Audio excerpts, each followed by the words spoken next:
ไปขี่รถพาออกไปนอนหน้าพี่น้องเลยผู้เพิ่นเฮ็ดเป็นนอนหน้า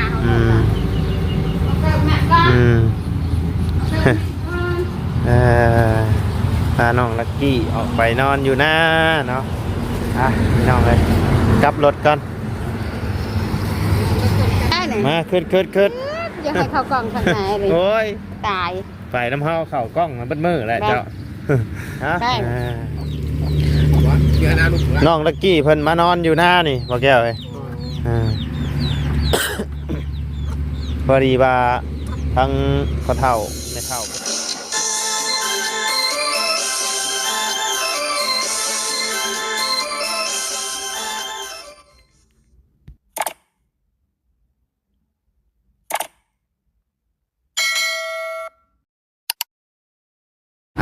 ไปพี่น้องเลย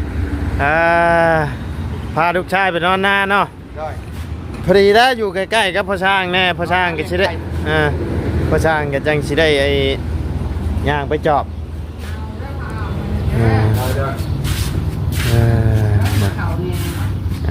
เนาะกับทักทายสบายดีเด้อเนาะพ่อแม่พี่น้อง FC เบิร์ดจุขู่สุขคนเนาะบ่ว่าอยู่ในต่างประเทศก็ยินดีต้อนรับเข้าสู่ช่องบ่ไรคือเก่าพอสร้างไปน้ำน้องบี้บ่โอเคอันไผสิไปน้ำเฮาซะอ๋อโอเคโอ้เพิ่นบ่ปะได้หลานเพิ่นบ่ให้เพิ่นบ่ได้ชุบรุดมือพ่อช่างก็บ่ให้อุ้มพ่อช่างก็บ่ให้อุ้มยันพาหลานเพิ่นรุดมือ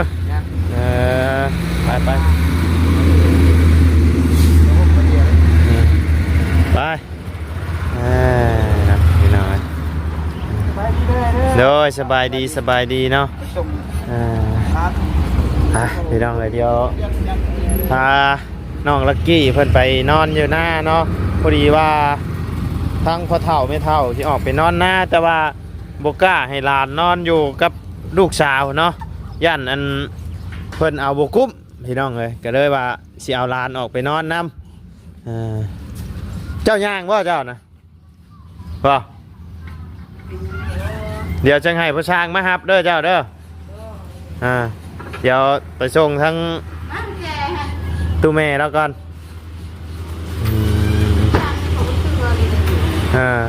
เจ้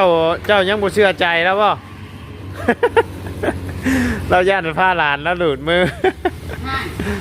ใช่นี่มาบ่ล่ะสวยเนี่ยลาหลานแล้วกันดูดีเลย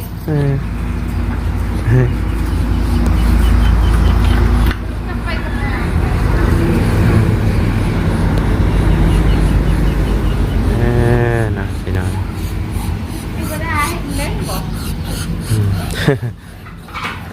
เดี๋ยวรอกันจังหน่อยหนึ่งเนาะพี่น้องไงออกไปว่าทุกคนเลยบ่นี่นะมีหันนั่งค้าอยู่เราก็เฒ่า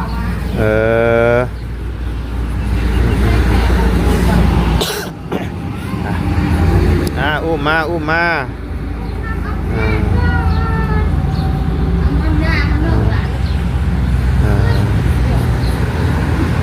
ป้องกระซุ่มมาได้พี่น้องจะเป็นอย่างบัดนี้โอ้เนาะเป็นไปเบิดละมาอันนี้ผู้เพิ่นอุ้มเป็นอุ้มข้างเดียวก็อุ้มเป็นไปขี่รถพาออกไปนอนหน้าพี่น้องเลยผู้เพิ่นเฮ็ดเป็น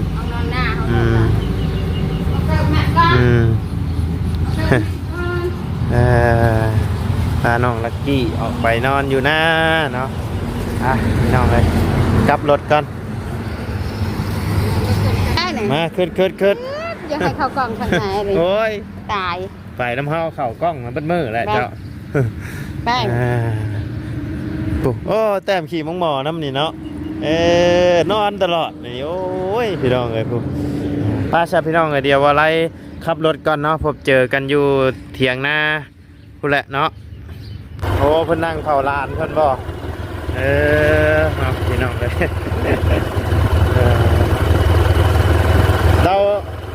เราบ่ให้นอนอยู่เฮือนบ่อยากให้ออกไปนอนน้ำไปใหญ่นอนอยู่นาโอ้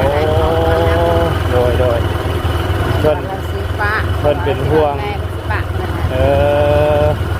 เราเป็นห่วงหลานเราเนาะแม่นแล้ว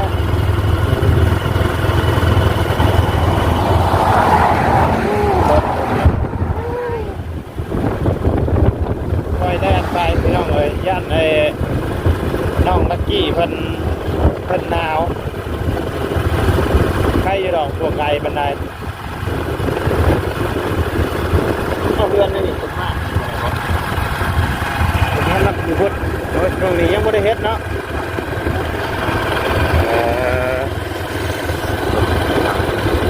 ปลาเสร็จพี่น้องเลย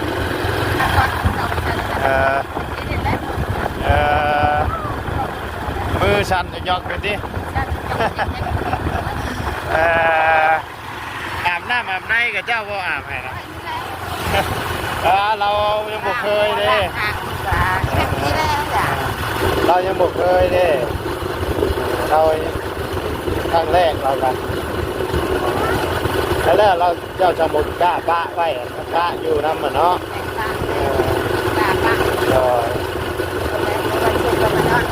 โอ้กลับไปกลับมาเนาะ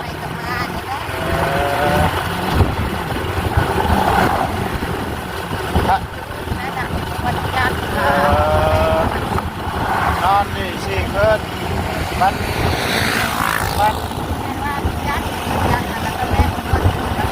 อ๋อเมื่อมันชกมันเย็นนี่มานอนที่นี่โอ้โดย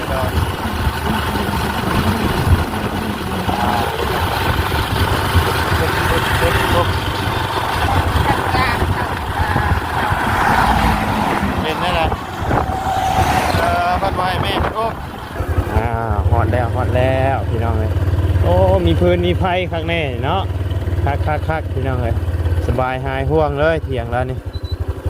พื้นไฟครบอึบ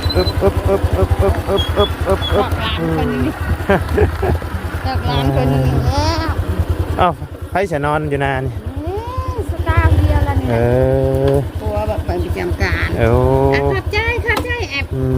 ขับใจได้เหมือนกันนะขับใจ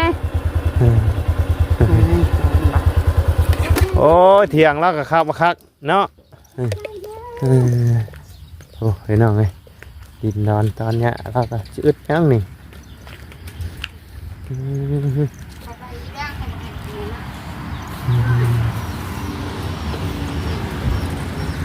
โอ้ฝนตก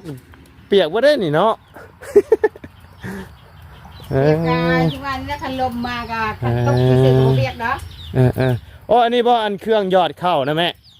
ชื่อจากล้านนี่10,000บ่นี่นะยังท่านได้ใช้งานบ่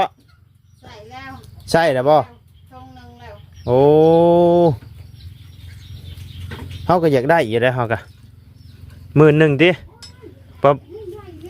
ประมาณ6 ล้านปลายเนาะ6 ล้านปลายพี่น้องเครื่องยอดเข้ายอดเบิดแล้วบ่แถวนี่นะ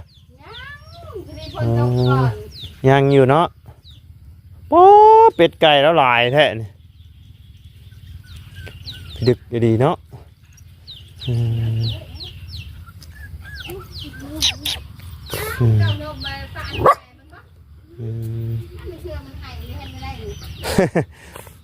เพิ่นสิย่างออกมาบ่เพิ่นน่ะจังหวะนี้นะจะกลัวหาได้จะเข้าได้นะทั้งพ่อช่างสิไปฮับบ่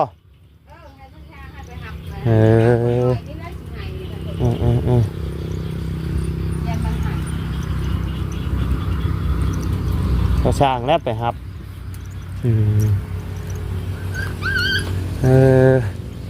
แสดงว่าอยู่เฮือนนี่บ่ได้มีไผนอนได้บ่นี่อยู่เฮือนไผจะนอนอ๋อทางพ่อเฒ่าแล้วนอน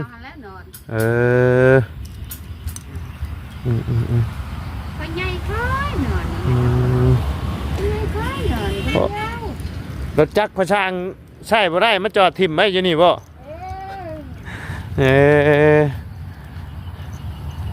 เดี๋ยวไปบอกทั้งพ่อช่างกันเด้อเด้อพี่น้อง เอาเนาะพี่น้องไปแม่ประชากไปฮับลูกไปฮับเมียเจ้าน่ะไปฮับเมียโอ้กินยังอ่ะต้มไข่ป่ะโอ้โดยโอ้มาพอดีบ่แก้วต้มซุกพอดีเลยพี่น้องเลยไข่ลูกวะ ไข่ลูก ครับ จงมาให้เจ้า โดยใจไปแม่เราบ่ได้เอาเต้านมมาใช่ไหมฮะ โอ้ลูกให้ยัง ลูกเจ้าสิให้ฮะ แล้วก็หูแต่เนาะมันบ่ให้บ่ห้อง เอ เนาะ อ ไม่เท่าว่าพวกเราเพราะว่าสิญาติกันอุ้มมาใส่เบิ่งคักแล้ว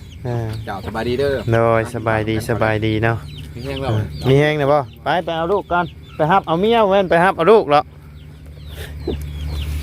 ไปฮับเอาเมียกัน มาอาบน้ำบ่ ฮะ เดี๋ยวนะลูก น้องลักกี้เพิ่นมานอนอยู่หน้านี่บ่แก้วเอ้ยพอดีว่าทั้งพ่อเฒ่าแม่เฒ่าเพิ่นออกมานอนอยู่หน้าเนาะเพิ่นก็เลยบ่อยากให้หลานเพิ่นนอนอยู่หยังน่ะ ปิ้งแล้วเปล่า ปิ้งหยังอันนี้น่ะ โอ้เป็ดแล้ว ปิ้งเป็ดบ่ ลงไว้ให้บ่แก้ว โอ้โดยคักโดยแซ่บ